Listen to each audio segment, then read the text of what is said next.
occurred to me that it might not be morning where you're watching. The dog is trying to lick my spoon. Hey, buddy. So we are making our baking contest winner number 2, Sara Cunningham. I loved this recipe as well because, as you all know, I'm self-proclaimed not a great baker. But I liked this recipe because it used a lot of, can you hear the dog drinking his water in the background? I apologize. It didn't have sugar, like it wasn't something sweet. So this is a savory baking. It's called Harvest Moon Pie, and you can use a lot of your garden leftovers for it, which makes it kind of cool. I'm looking at the recipe as I talk, I'm sorry. So it's got potatoes, it's got kale, it's got onions, it's got garlic, and then one of the things that really intrigued me that I loved and that worked out so well was the pie crust. So this is a pie, but it's similar to a quiche. It's got some egg, and I'm super excited to share it with you. So the first step you're gonna do is you're gonna take a skillet, a fry pan, whatever you want really, and you're going to put it over, I put it over medium-high heat, and I added my chopped onions, 1/3 cup I believe was in the recipe, with a little olive oil in the bottom. Then you're going to take 2 cups of sliced white potatoes. The first time I did not peel them when I made them, and I think that's totally fine. My kids just rejected the peels. Loved everything else except the peels. So this time I decided to peel them before browning them up. But you do you. There's no wrong way to do this. And that's also kind of what I loved about this recipe too. As you know, I like to make things that you can make in a lot of different ways, like quiches and lasagnas. So you can kind of mix it up for whatever you have in your kitchen. Or your garden, which I know gardens are kind of winding down now, but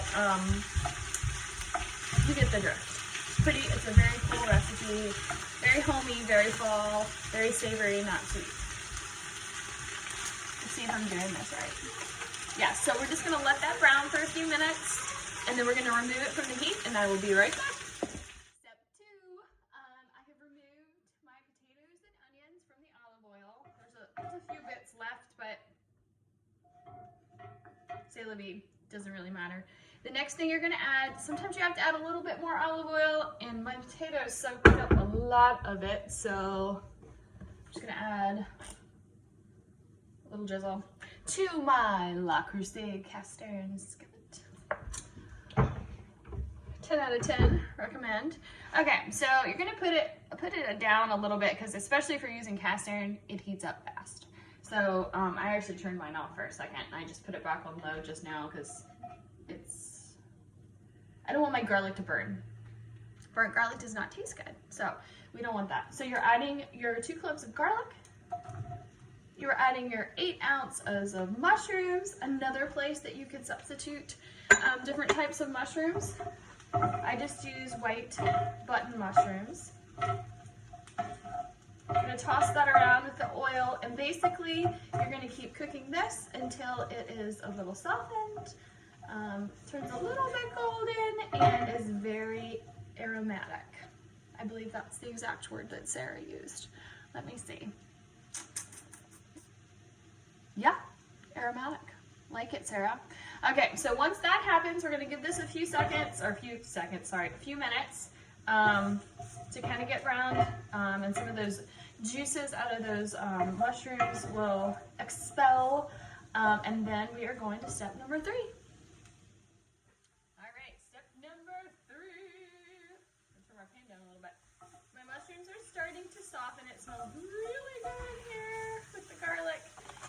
The next thing I'm going to add to the pan, turn it down a little bit, is your kale. I actually have baby kale this time. About 1/2 pound. It seems like I'm putting in a lot, but as anybody who has worked with kale before knows, it will very quickly shrink down.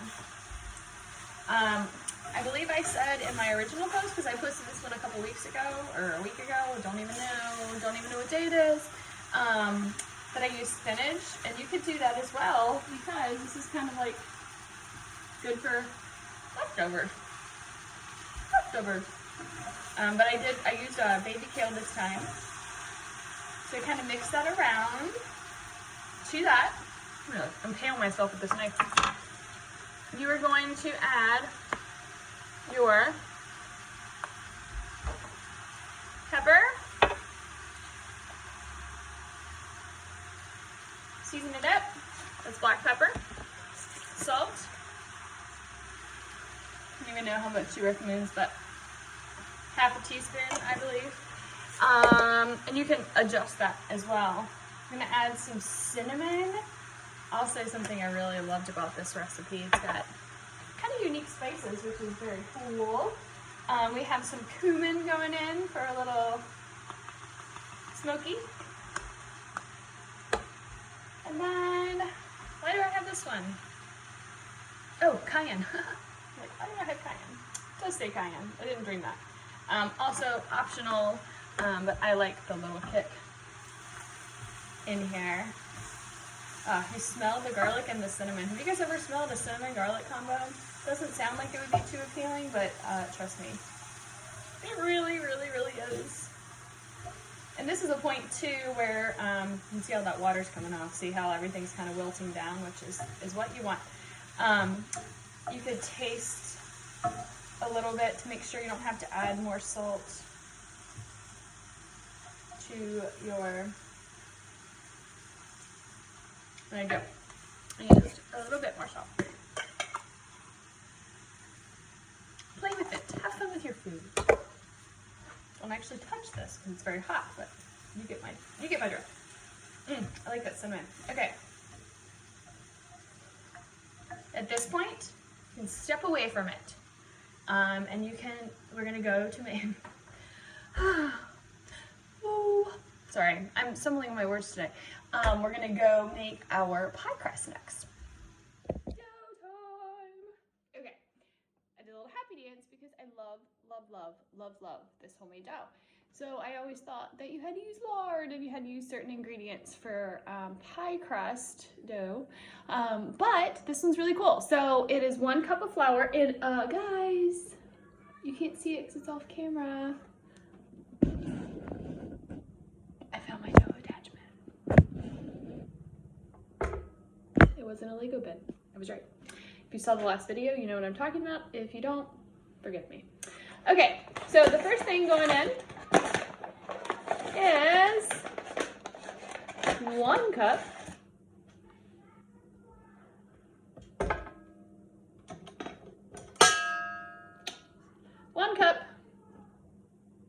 of all-purpose flour, then 1 stick of unsalted butter, something on that.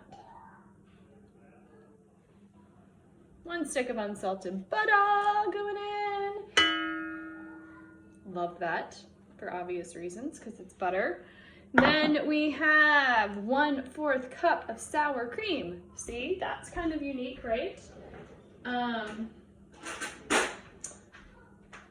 Going in 1/4 cup of sour cream. I think that's just genius. Then we have 2 teaspoons of salt. 1, 2, and yes, I am measuring in my head. It'll all be okay. And then 1 teaspoon of white sugar, which I might actually need a little teaspoon for, because I don't want to stick my hand down in there. So 1 teaspoon of white sugar. I believe that is it. Yes, that is it. And we're gonna mix that all together. This one we're gonna wanna chill for about an hour to overnight. And then we'll roll it out to prepare our harvest moon pie. Sorry if there's a mess behind me. Really smell the sour cream. I'm so excited. And this is the stuff you can do first, obviously. You can do this the night before. And then have it ready, have it rolled, have it ready to roll, ready to rock and roll. and then do your filling. All right, so like all pie doughs, hypothetically, it kind of starts making this sandy sablé, I think that's sand in French. You could be totally wrong on that. Consistency, and you just kind of want it to come together. You're gonna take it out, you're gonna make a ball, you're gonna roll it in plastic wrap, and you're gonna put it in a refrigerated space, like you guys have refrigerated rooms or something. You're gonna put it in a refrigerator for overnight, up to an hour up to overnight. Somebody's getting in trouble. I will be back in a second. All right, so I made a pie crust last night, FYI. I'm not wearing the same outfit 2 days in a row, which I wouldn't judge anybody if they did. But anyway, just to clarify, so I have made a pie crust and I put it in a tart pan from Ladles and Linens, and I have poked little tiny holes in the bottom. Not sure if that's necessary, but it just felt right, so that's what I did. All right, so the next thing we're gonna do is we are going to make the egg mixture that goes in here. So it's 2 large eggs going in. Probably should get a whisk. I swear one day I will have everything I need and not have to step off camera. 1 second.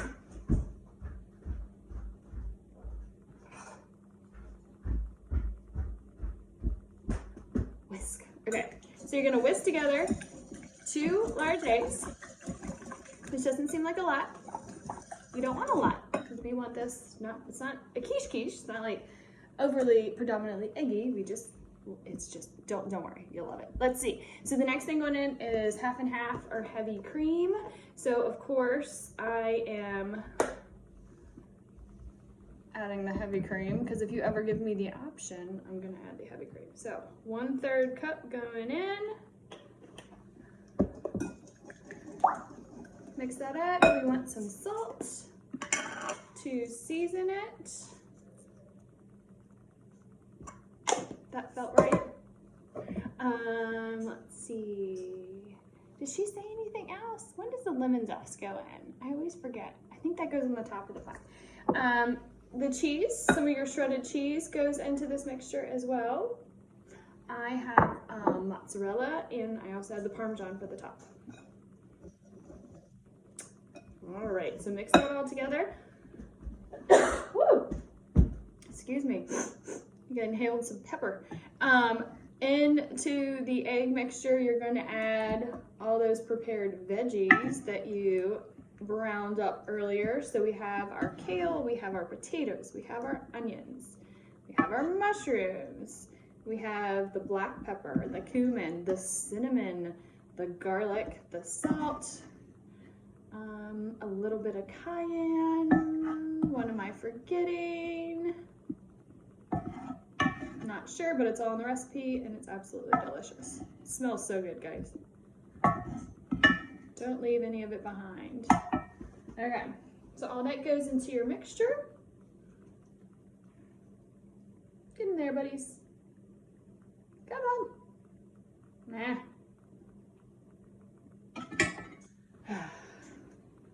Okay. Then you're gonna mix all that together. It looks so good. This is like the best quiche ever. Harvest Moon Pie. Sara Cunningham, thank you, bless you, my dear. You're amazing. So all this is gonna go into your pie crust. Kind of spread it out. So when you dig in there, everybody doesn't argue over who got the most potatoes and who got the most mushrooms. Make it kind of all even. For some reason my kale wants to go to one side. All right. Make sure that egg milk mixture is kind of all mixed in there as well. Sorry, I use my hands a lot. I know it kind of grosses some people out, but sorry. Sorry about that. Okay. I'm gonna go grab my zester and I will return in 2 seconds. Hey, zester, micro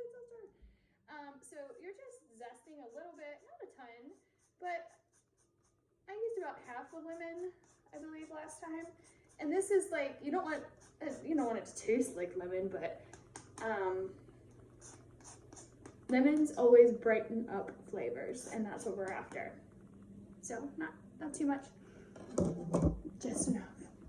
And then the remaining bit of cheese you're gonna sprinkle over top. And like I said, I put mozzarella on the inside, and I'm putting Parmesan on the top. A little saltiness. Good little crunch, buttery crunch. All right, so that is it. Now it is time to bake, and it looks gorgeous. Sarah, gorgeous. So it's gonna go into a 400-degree oven for about 35 to 40 minutes. And then when it comes out, enjoy. So I will record in 35 minutes what this comes out like, because I did not make one in advance. Well, I actually did, but that's already gone. C'est la vie, it's gone. Everyone loved it. Sarah, thank you. And I will be right back with you. Okay, excuse the outfit. I did a little Cub Scout meeting. I'm a Cub Scout 10 leader. So I can't take off my hat because it looks pretty atrocious. But anyway, I let this cook. My husband took it out of the oven while I was gone, and it looks so delicious. So we're gonna cut into it. And I'm definitely doing it on camera. So the first piece is never the one that looks the prettiest, but we're gonna try it. And, oh, that stuck together really, really well. Doesn't that look so good, guys? The potatoes, the kale, the mushrooms, the onions. You can see all the spices and smell all the spices. It's gonna be a good lunch. Thank you again, Sara Cunningham, for sharing this wonderful recipe with us that I know many people will try and love, and can't wait to see if there's any more fun things you can send us. So congratulations, Sara Cunningham. Congratulations, Shelly. 2 wonderful recipes for our fall baking contest winners.